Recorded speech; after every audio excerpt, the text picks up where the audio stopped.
Hey everyone, welcome. See all of some students and alumni, members of our professional chapter logging in. Great to have everyone here with us. For those of you who I don't know, my name is Molly Tobin. I'm the Director of Professional Programs here at the Alexander Hamilton Society. For those of you who might be joining us for the first time, the Alexander Hamilton Society, or AHS, is a nonpartisan, not-for-profit national organization that seeks to identify, educate, and launch young men and women into the foreign policy and national security careers, imbued with the Hamiltonian perspective of strong and principled American leadership in global affairs. We operate on college campuses across the country. We now have over 1,500 alumni, many of whom are working in the foreign policy and national security space. And if you're interested in learning more about what we do and how to get involved, please visit our website, alexanderhamiltonsociety.org, and we'd love to connect with you. Today, it's my pleasure to welcome, as part of our America's Role in the World book series, Saleha Mohsin. Saleha is the senior Washington correspondent for Bloomberg News, covering policy, politics, and power. She has interviewed U.S. Treasury secretaries on trains, planes, cars in half a dozen countries, and most importantly, on Teams and Zoom. Her work as a Treasury reporter encompassed Trump's trade war, economic sanctions, parts of the Federal Reserve and Capitol Hill, and the government's response to the worst public health crisis in nearly a century. She has also covered the transition into the Biden White House, including the stronger focus on economic statecraft and the Buy America agenda that carried over from the previous administration. She's also reported on the U.S. response to Russia's invasion of Ukraine. She is an Ohio native, and she previously lived in Norway and in London. Saleha, thank you so much for being with us today. The book was truly, really a pleasure to read. For those who haven't gotten it yet, please, you must read this one. It felt as the book really delved into sort of the Treasury Department and sort of the history of the Treasury Department in a way that it feels like a lot of previous literature hasn't really focused on. And so there are certainly many memoirs and books written about secretaries of the Treasury, but really not much out there about that actually evaluates and goes through the department itself. And so it was really a refreshing read in that regard. And so I sort of just wanted to start, if you could sort of go into why you chose to write about this topic, and specifically sort of what were your observations covering Treasury, the Treasury beat that led you to thinking about this concept, delving into this concept of this weaponization of the dollar. Well, thank you for such a kind introduction. I'm so excited to be speaking to folks at the AHS. I've loved the programming for so long, so it's an honor to be part of it. So I dug into current government currency policy starting actually when I was in Norway. I covered Scandinavian monetary policy and the world's largest sovereign wealth fund, which is based in Norway. And the Norwegian government's currency policy, there was an interplay with how their interest rates worked, with it being an oil-based economy, a commodity economy, and also the sovereign wealth fund and their fiscal spending, as it sort of from all the profit, as it kind of depended on some of the profits from the oil fund. And then when I came to the US in April of 2016, I learned that, oh, there's a US government policy perspective when you cover the Treasury Department.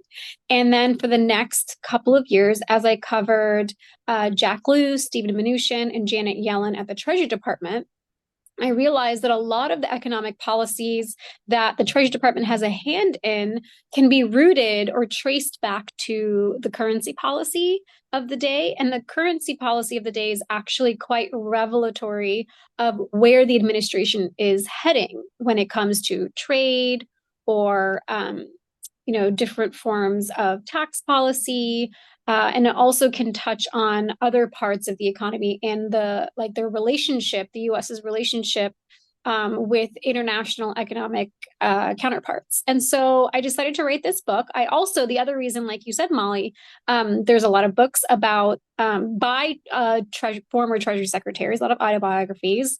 There's some great books about parts of Treasury, but not something that encompasses the whole agency. And so I was able to tie together what I'd learned about currency policy, how it had evolved, with the stories of secretaries, of civil servants who have served, given their lives to public service. And the other component was that I realized that, in the past 2.5 decades, the Treasury Department's role in national security has evolved so much. It started with 9/11, And then it just took off from there. So it was a great way for me to explore those different transformations. And so with the book sort of being so encompassing in terms of really going from cradle to grave in the sense of the Treasury Department, you titled the book Paper Soldiers: How the Weaponization of the Dollar Changed the World Order. And how did you sort of land on that as the framing of the story here? To be honest, I had finished writing, I would say 70% of the book when when Russia invaded Ukraine. And February of 2022, like for so many people and policymakers and leaders around the world, really changed what I was doing with the book. I essentially, as devastating as that event was for people, for policy, for the world, it did give me the narrative of the book that we saw.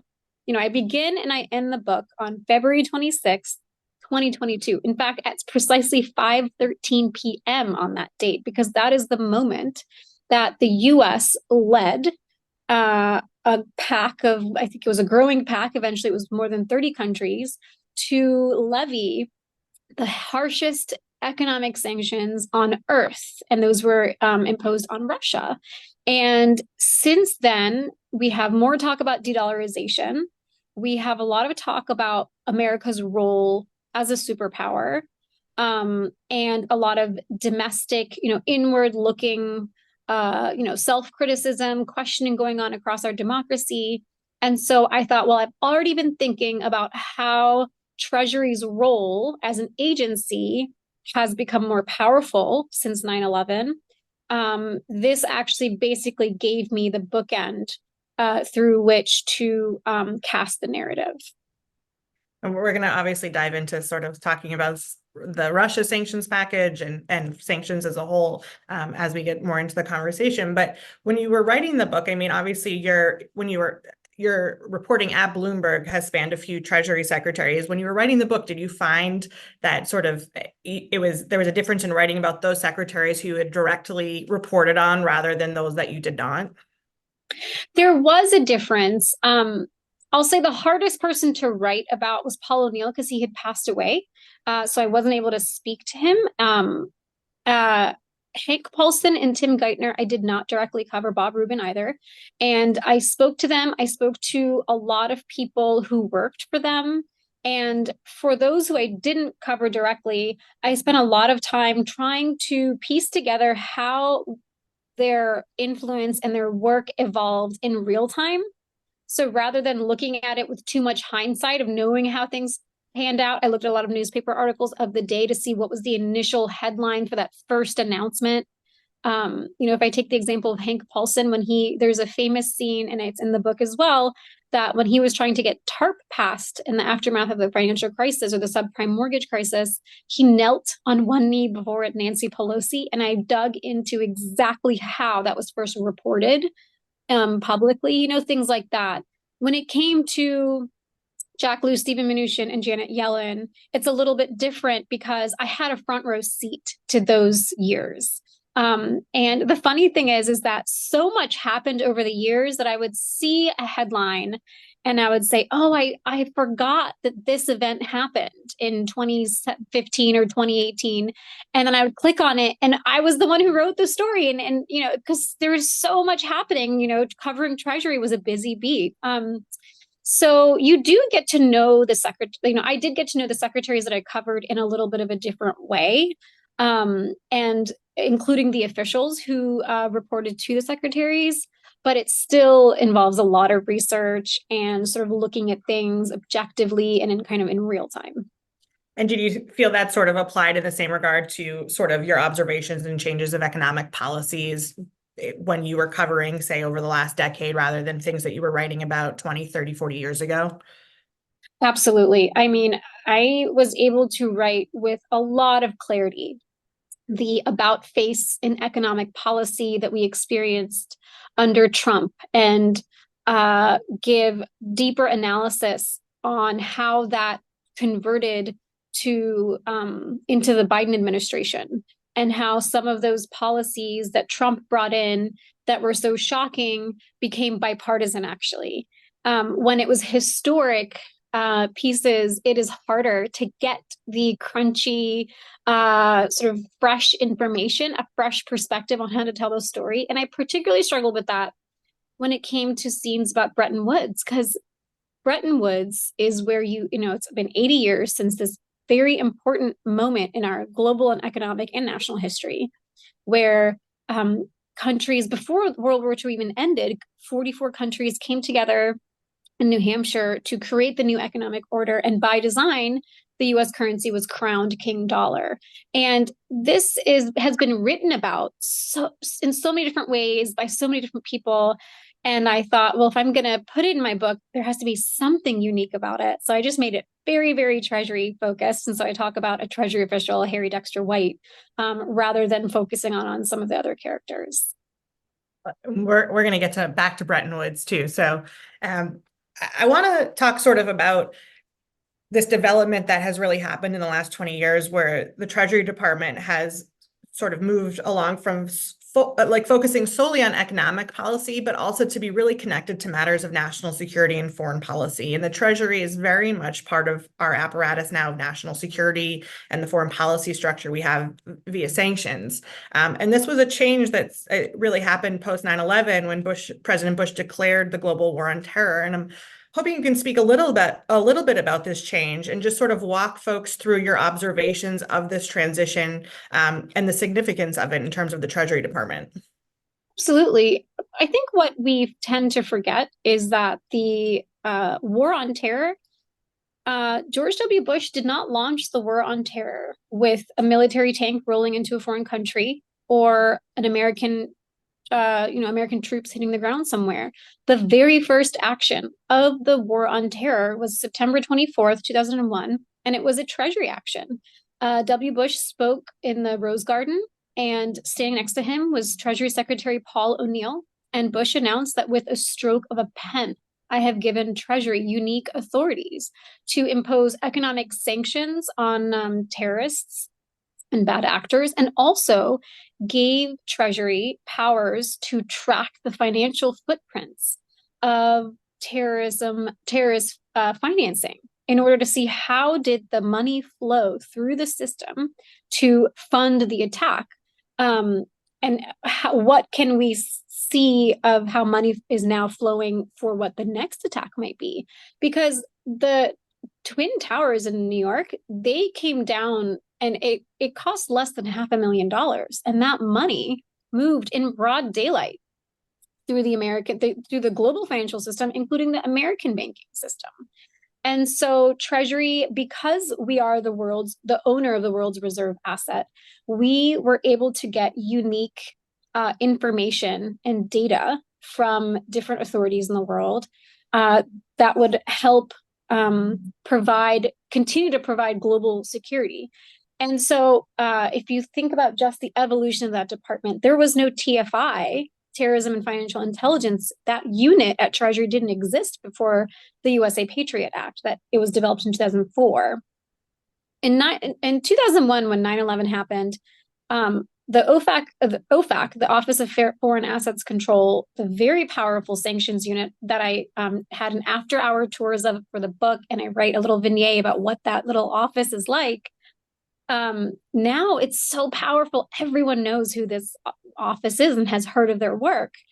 Back then, it was considered an orphan of Treasury, that no one really paid attention to it. If the secretary isn't focused on something, then they're not going to get a lot of airtime. They're not going to get a lot of funding from Congress. All of a sudden, their work was front and center, and they were definitely ready for it. Such a smart, sophisticated base of knowledge there. And so slowly, Treasury went from having a mostly international economic diplomacy and domestic finance focus to having a role and a seat at the national security table. And there's two ways of looking at it. You could say economic sanctions go against Treasury's ethos of maintaining stability and calm in the global financial system. But you could also say that on the flip side, those sanctions are often necessary because if someone is using the dollar for malign activities, then the Treasury Department has a role, a responsibility to police that, so that the global financial system is not being weaponized by bad actors. So since 9/11 until now, we've seen almost 1,000% increase in the US's use of economic sanctions, and that's because the US very quickly and in a very sophisticated way discovered that there is a huge area between words and war. So when words or diplomacy is not working, there was a very quick jump to war, kinetic action. But with sanctions, you have a whole space in between that allows for more efforts to change bad behavior before blood is truly spilled.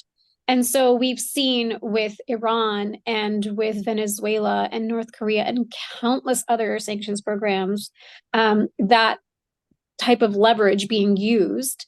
And that has meant for Treasury an increased role in the intelligence community, an increased role in foreign policy and national security. And, it's special because Treasury is the only finance ministry in the world, or has been for a long time, that has its own intelligence unit. So delving deeper into sanctions. So there's obviously always a heavy conversation about sanctions here in Washington. There's one side sort of this that feels sanctions are overused and they're ineffective. There's another side of this where people feel we actually need tougher sanctions and they're incredibly effective, and we're not using them enough. How do you sort of see it? And have you seen over the last really 20 years an evolution of how we use sanctions or the type of sanctions we levy?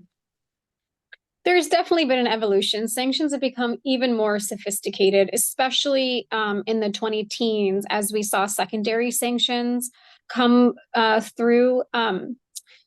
Sanctions are truly a vice that you can slowly tighten and loosen as needed. The question of the efficacy of sanctions is a really complicated one. I think it's a debate that is going on in every capital of the world in economic and policymaking circles and foreign policymaking circles. When people say sanctions failed, the first thing that comes to my mind is that is like saying my house fell apart, the hammer failed us, because sanctions are a tool of a foreign policy, of a geopolitical strategy. So to follow the comparison, if your house falls apart, you kind of look to the architect or the contractor for where they might have gone wrong. So with sanctions, you want to look at the foreign policy strategy and the geopolitical objective of a given sanction or sanctions regime. So I think that there is some confusion on, are sanctions a tool in a policy, and then how do we talk about them because of that? It is my job I'm a reporter in Washington. I've covered things in Congress, Treasury, White House, State Department, and what I just gave you was a breathless explanation of how you can talk about sanctions. And when someone gives me something like that as a reporter, I say, well, if you're explaining, you're losing, right? That's kind of like the way Washington works and politicking works. And so it's a really hard thing to understand. Sanctions and how they affect economies has kind of come into the mainstream of how people talk about the country, particularly with the Russia sanctions, because we all remember in the US, when those sanctions came down, Americans went to put gas in their cars, and prices went up because of those sanctions. And so all of a sudden, it's like sanctions are in your pocket, right? They like reached into your household account, and so it's a very hard concept to sort of understand. But that's sort of the best explanation I've landed on it.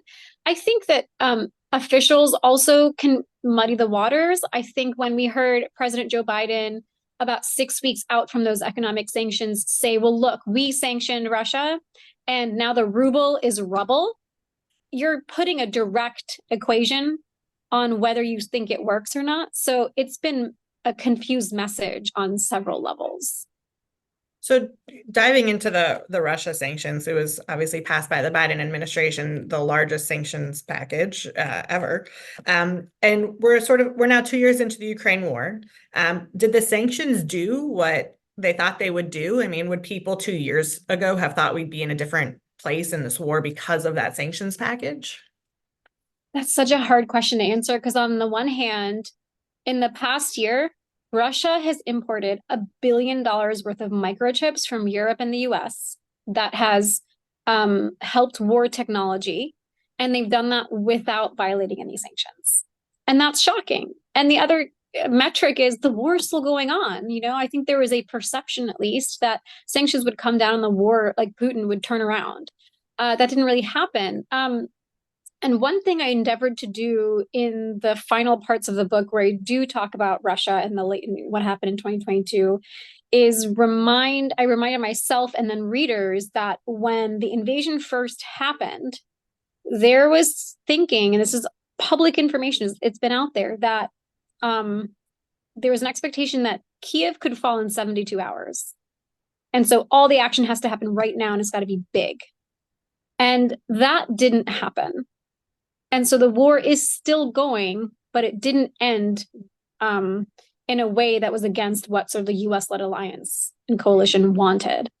But honestly, I think sanctions are just one of those things where it depends on when you ask the question, did they work or not? The longer you wait, I think the more information you have on whether they did or not. I mean, do you view sanctions, or these sanctions with Russia specifically, as sort of the fullest extent of weaponization of the dollar? I mean, you rely sort of on that phrase sort of in the framing of your book. And so it's, have we in fact weaponized the dollar?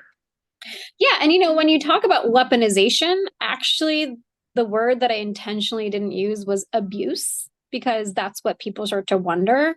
I purposely didn't go that far with it because I just don't see any evidence of that. Questions are coming up. As soon as you have friends of America, allies, wondering what if it's going to be me next that could be sanctioned, that's a big deal. One thing to remember is that, there's questions about de-dollarization. There's questions about, will the US retain its power globally? And with that, hand in hand with that question is, will the dollar remain as dominant and central in the world as it is now? And I think when it comes to sanctions and pretty much anything, multilateral is the best way to protect American interests and the dollar.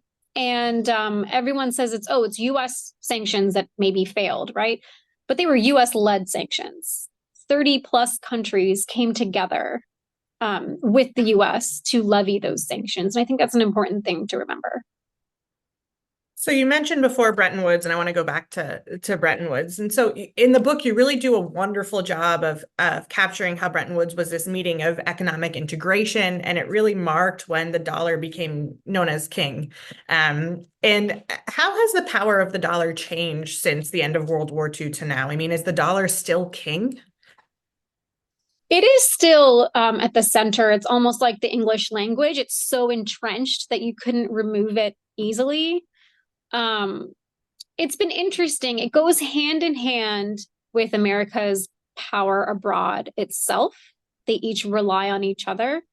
One moment in particular that drew me to writing this book was after January 6th, the insurrection on Capitol Hill. Bob Rubin, who was a storied secretary from the Clinton era, wrote a column about how, and he had this one line that said, faith in democracy and faith in markets go hand in hand. And what that means is that for the dollar to remain supreme, it needs a strong democracy in the country that owns this reserve asset, because investors' confidence in the dollar, in our stock market, in our treasuries market, relies on our rule of law, free and fair elections, independent agencies, a Fed that's independent, a Supreme Court and other courts that don't have ethics scandals, and that there is public trust in those agencies and in the government. And one little factoid is that Pew Research has found that the American people's trust in the government is at an all-time low, which I think is a notable point. To me, I think there will be a couple of tests to see whether the dollar is actually either losing or some of its power is plateauing. Because right now there's a lot of talk about it, but there's little action behind those words and even less successful action. To me, I think one of the telling things will be when there is a crisis, inevitably somewhere, whether it's a global one, it could be a public health crisis, it could be a regional banking crisis, or a country where there's political instability. Do investors in that region or in the world run to the dollar or treasuries as a safe haven? Because to me, then we have maintained it. I'll stop there and take your next question. So one of the big threads throughout the book is sort of the strong dollar policy. And so can you sort of summarize for folks the policy, but sort of analyze the evolution of it?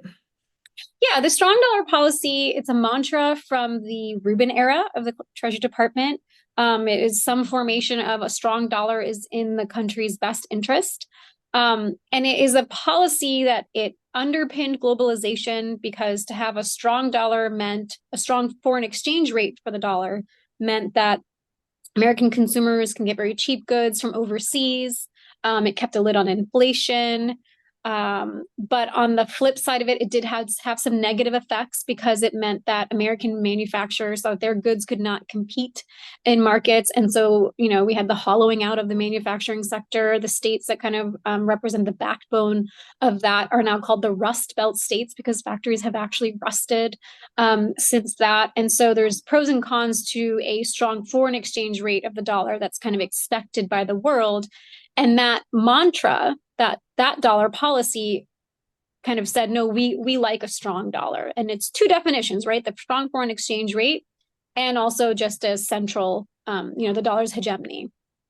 Its evolution, it kind of became this strange test of, can a Treasury Secretary speak the way markets want them to speak? So you'll see in the book that there's chapters where secretaries are kind of caught out by journalists for misspeaking about the dollar, and then markets kind of go up and down, and then secretaries get annoyed with reporters, and reporters think it's hilarious.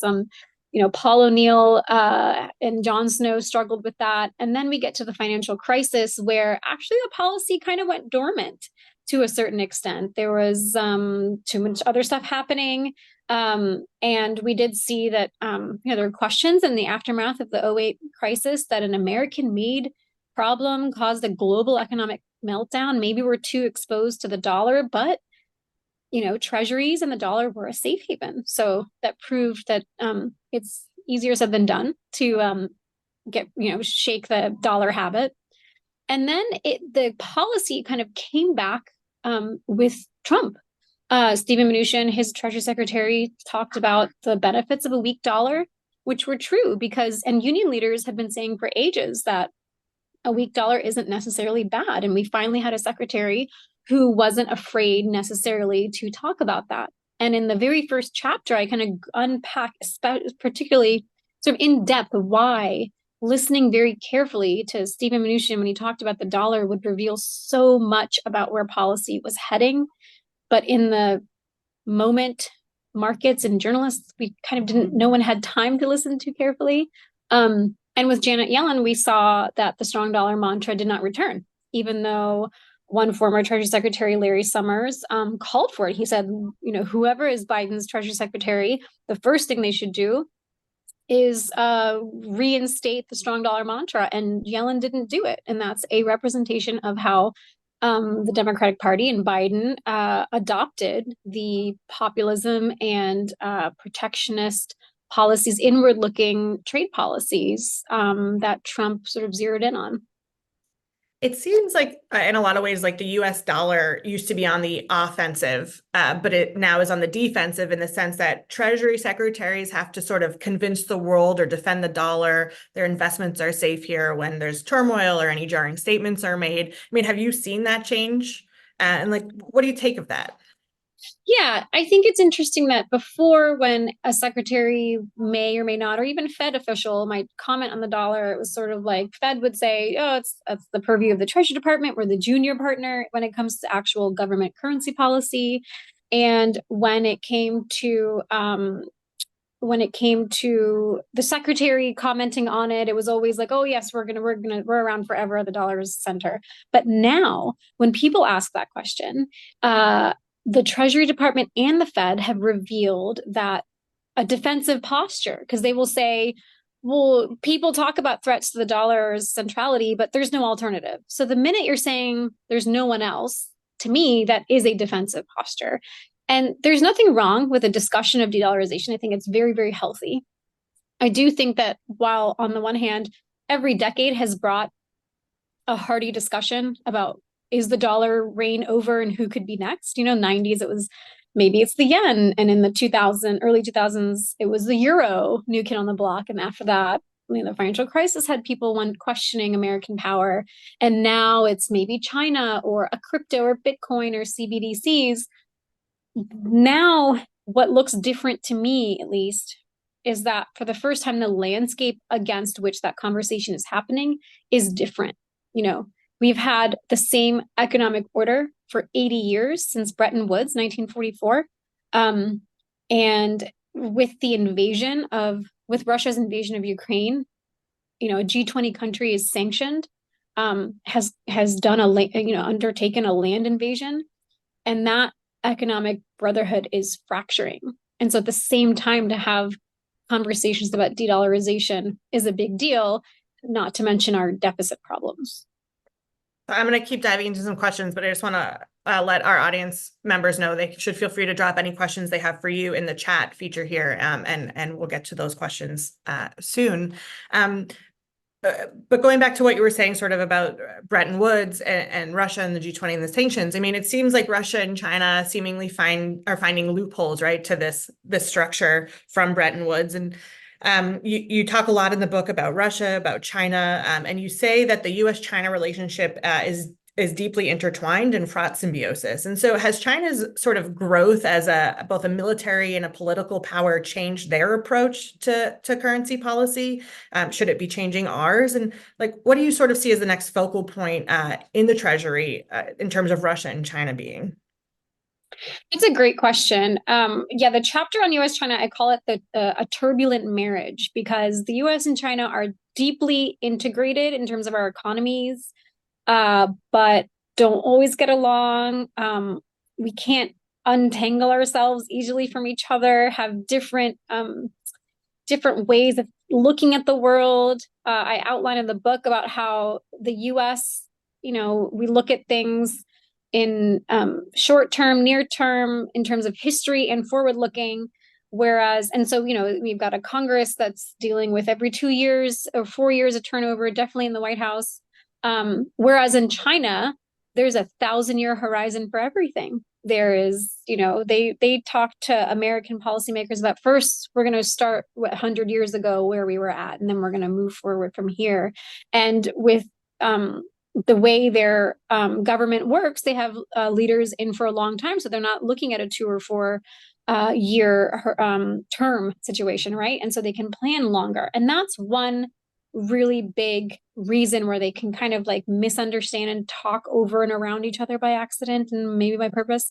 I think it's interesting, we have now the US-led coalition, the quote unquote the West, but actually a lot of Eastern countries, the global South parts of it can be part of that US-led coalition. And then there's a China-led coalition.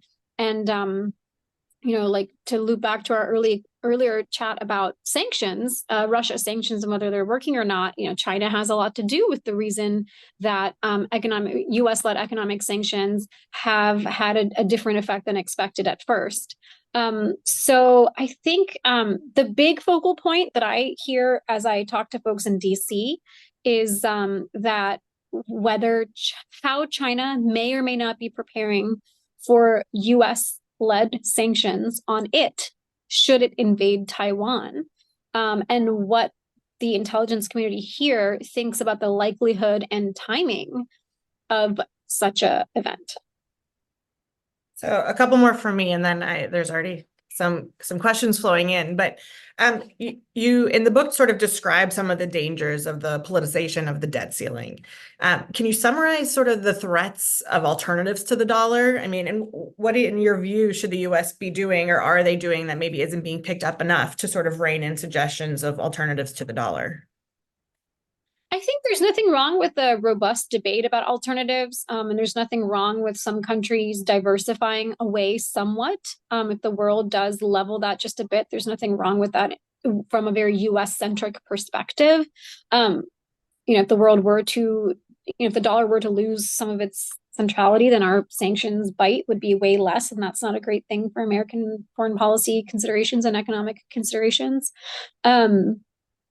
There truly aren't alternatives. The ones that are most talked about, Europe, but the euro does not have liquidity and the debt instruments that are sort of demanded from the world's reserve asset.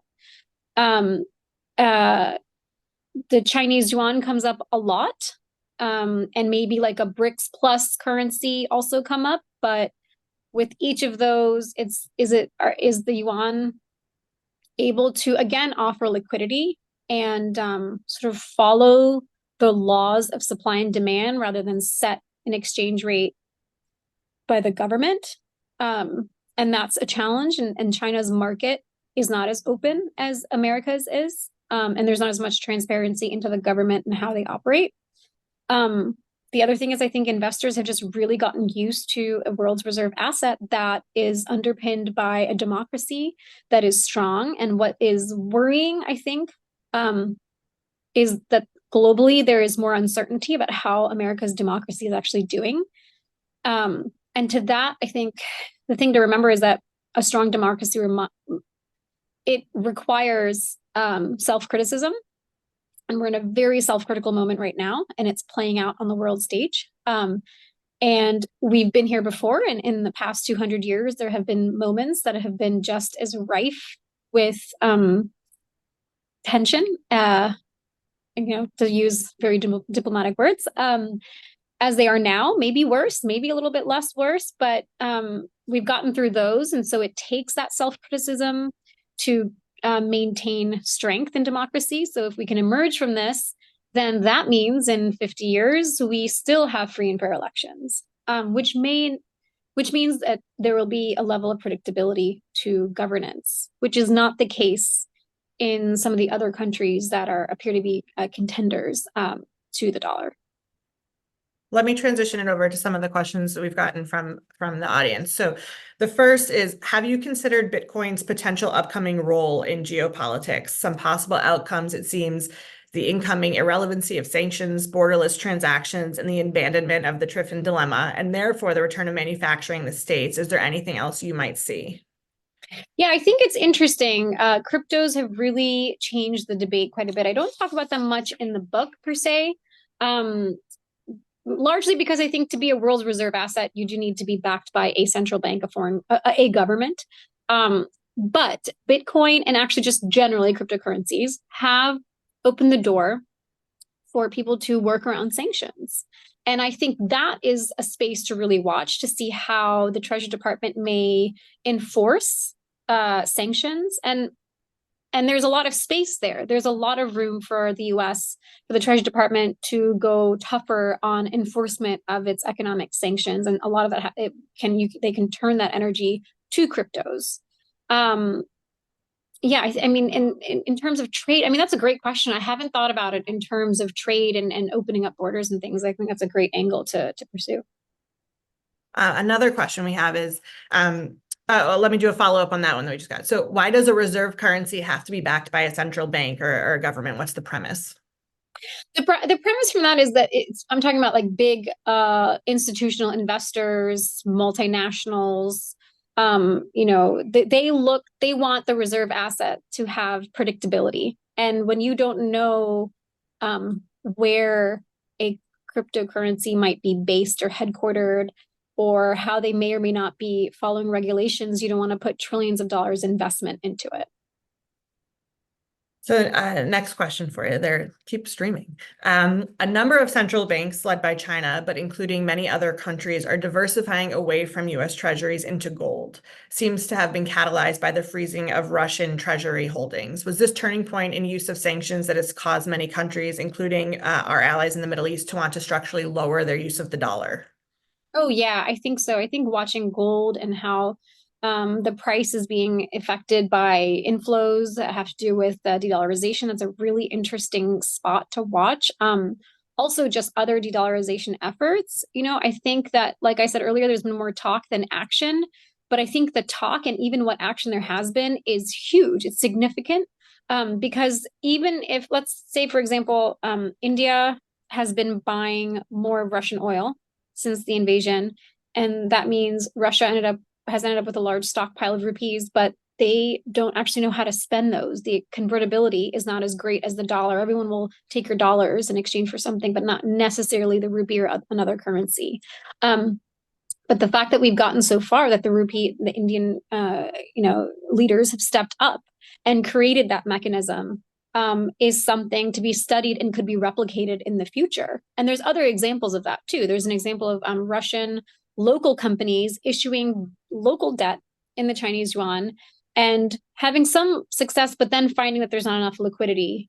And then there's some uncertainty in the interest rate. So then the interest rate, the insurance on that debt kind of goes up higher than they would want to be paying, right? So each of these kinds of things is a chink in the armor of the dollar and its hold on the global financial system.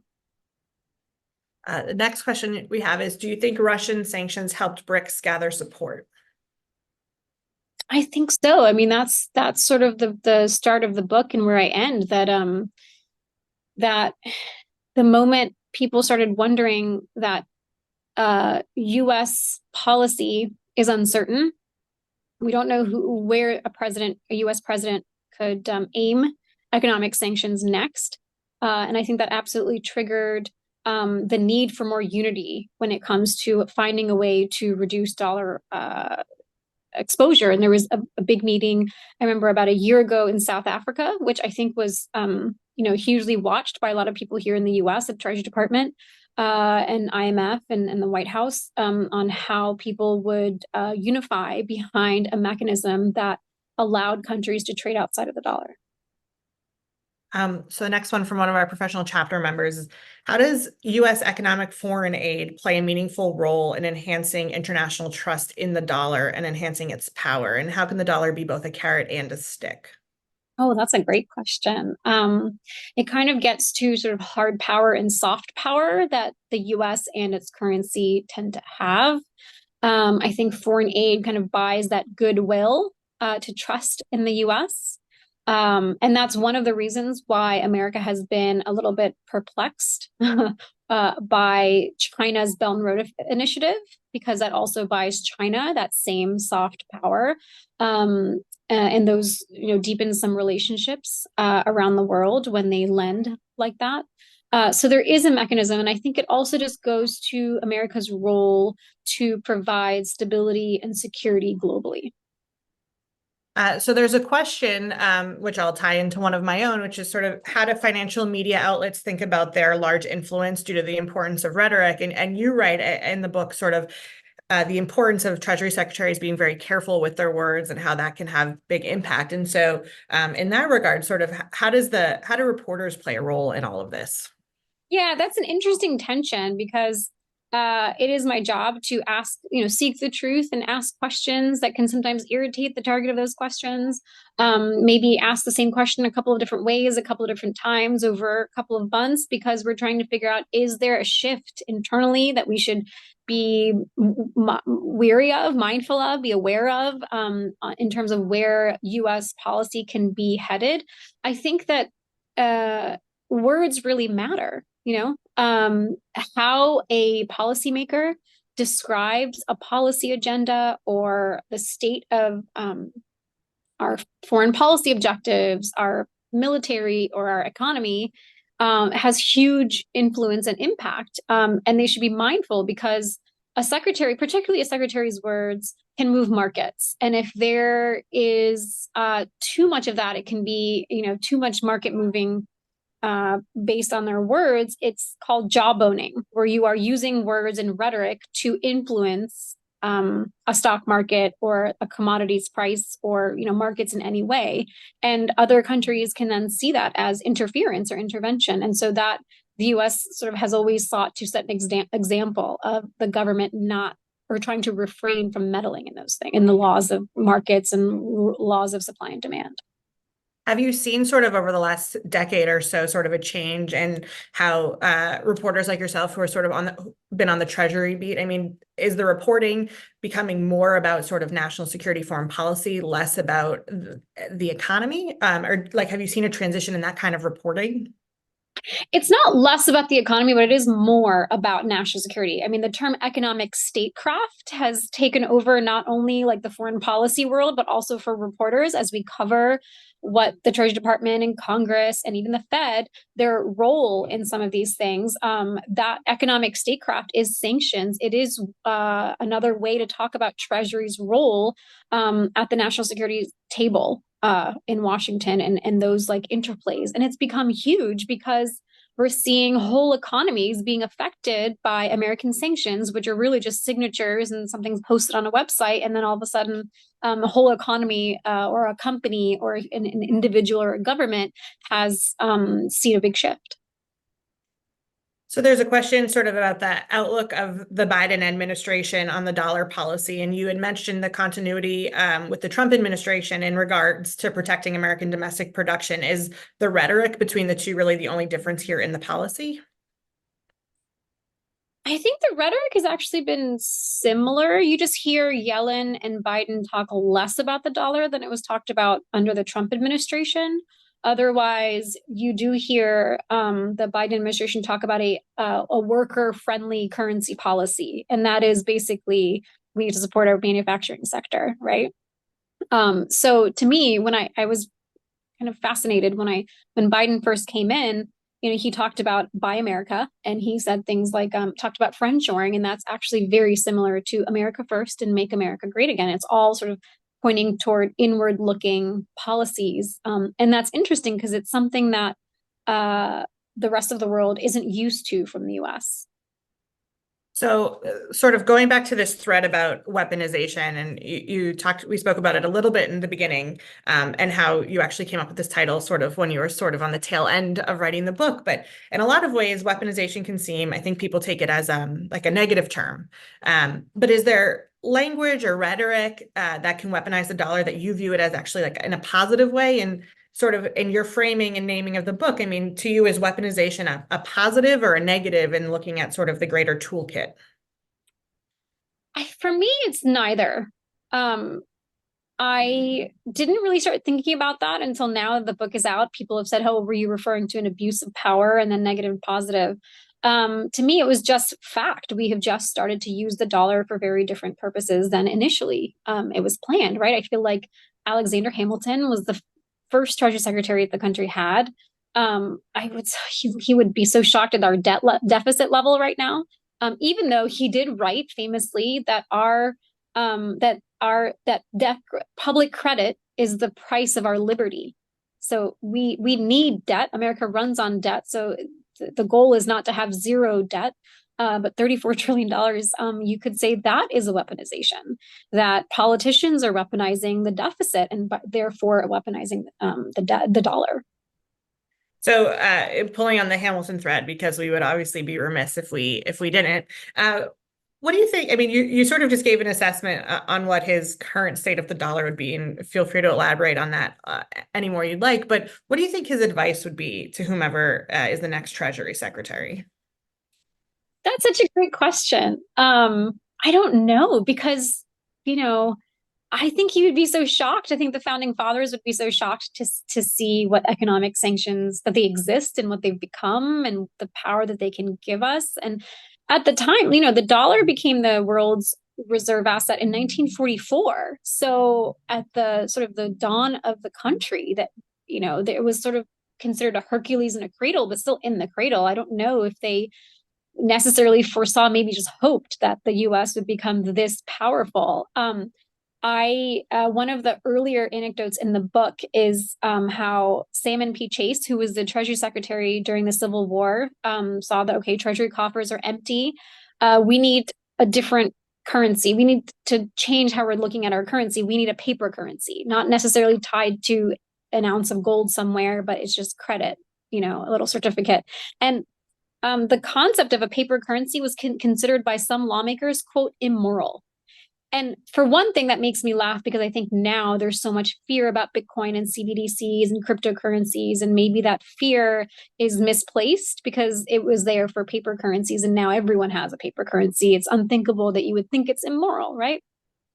I think that that to me is sort of the start of the dollar becoming at the center of the world. But at the time, Salmon P. Chase had to consider that this country is still very young. And it was less than 100 years old at that point. And people are just wondering and waiting for America's demise. Could it be that this paper currency is going to be part of that demise, right? So I think that the U.S. has just come in such a long way that I think the founding fathers would just be shocked. What was sort of, when you were doing the research for this book, one of the most surprising things that you came across that just sort of you were shocked to learn, or you hadn't considered, something that, like, was there something that really stood out to you as having sort of reconfigured your thoughts?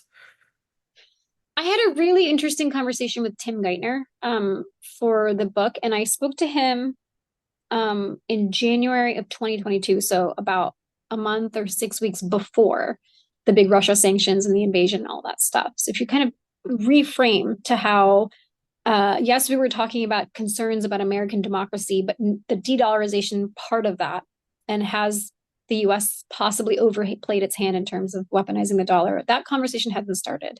And he said to me, as a reporter, I never share what questions I'm going to ask, but as an author, I definitely did, because I'm asking very busy people about things that happened 20 years ago. So he knew exactly what I was going to ask him. He answered everything in such depth. And at the end, he said, Saleha, if I could just hold on to you for a few minutes. He wanted to add something to everything. He said that the thing to remember is that the next generation of Treasury officials, the next Treasury departments, will be stewarding international economic diplomacy and the economy with a country that has a little bit of a diminished role globally. And he pointed out that Treasury's authority is not written in a statute somewhere as it is for other finance ministries in the world. Treasury's authority comes from the integrity and the credibility of the people that work in the building. And he said that those people, their credibilities will be even more important than before, but also their jobs will be just a little bit harder because we have such a massive deficit and our democracy is being questioned, or the strength of it is being questioned. I thought that was really, really, for me, it kind of just spun the camera lens around into a circle, and I started looking at things a little bit differently. So in the same sort of, to close us out and spinning that camera lens a little bit onto you, but in a more personal way, which is you've written a very in-depth book sort of about the history of the Treasury Department and all these various policies. And how did that become the focus, sort of, how did you get there? I mean, when you set out as a reporter, was the Treasury beat the one that you wanted? Is this how you sort of foresaw? I mean, how did it, not only sort of this book come to be, but sort of your path into writing about this topic? I mean, the Treasury beat itself was serendipity. It was just, I was in Oslo, I was ready to move to the US, and this beat opened up, and there was some editors who thought, oh, I think you should give this a shot. You might like it. And I loved it. I think writing the book, writing a book for a journalist, it's always sort of in the back of your mind, whether you admit it or not. So I always kind of wondered, what could it be if I do it? I thought there's a lot of books about the Federal Reserve, but nothing just on the department, on Treasury. There's a musical, Hamilton is out there. And then you write what you know and what you see. So for me, it was going to be Treasury. And so I first, the dollar policy narrative, even though I covered it in depth as a reporter for the book, it hit me over the head later when I laid out a timeline. I was kind of looking for a narrative arc. And I realized that you can tell, because the book is really, in a lot of ways, yes, it's about the weaponization, but it's also about, Treasury's role in Americans being able to achieve the American dream. And it's also a history of the country gaining its power to where it is now, told through the lens of the dollar. And it kind of somewhat evolved on its own, and also with the help of some great editors. that penguin. So if you, from the time you stopped writing the book to where we are now in the next span of time, is there anything that has happened sort of on the world stage that you would have included in the book or would have changed anything that how you framed it? Not really. And I'm lucky, partly because I think I've just decided there could be nothing else. Otherwise it's too painful. But also I think, and this is in the very end, I end the book with, the cool thing about the book is that I get to tell stories about Treasury secretaries, these names that a lot of people know, but also amazing civil servants who have served the country and been stewards of the dollar and played their role in it that people don't know about, and tell their stories. And one of those people, his name is Mark Sobel. He worked at Treasury for 4 decades before he retired. And he gets this question, since the Russia invasion, he's gotten the question apparently a lot, that what does this mean for the dollar? Is the dollar's reign over? And I just took the line from him, and I credit him in the book, but it's also a line from Shakespeare. He says, he gives the Shakespeare line, "The fault, dear Brutus, is not in our stars, but in ourselves." So the parting line that I have for you is that no foreign threat can damage the dollar's reign or diminish its role, as long as our country domestically is united and unified. And we don't have that right now. So the partisanship will play a bigger role, has the potential to play a bigger role in the US's or the dollar's demise than any other threat. And that comes back to a lot of reasons, but one key one is just the deficit. To rein in our deficit, we need to make some tough decisions, and that requires bipartisanship. Well, thank you so much for joining us, Saleha. We'll leave it at that. Paper Soldiers, truly a real pleasure to read. Encourage everyone to, if they haven't already, to grab their copy and read it. Thank you for taking the time to join us. And it was great having everyone with us. And we'll look forward to the next one. Thanks so much, Saleha.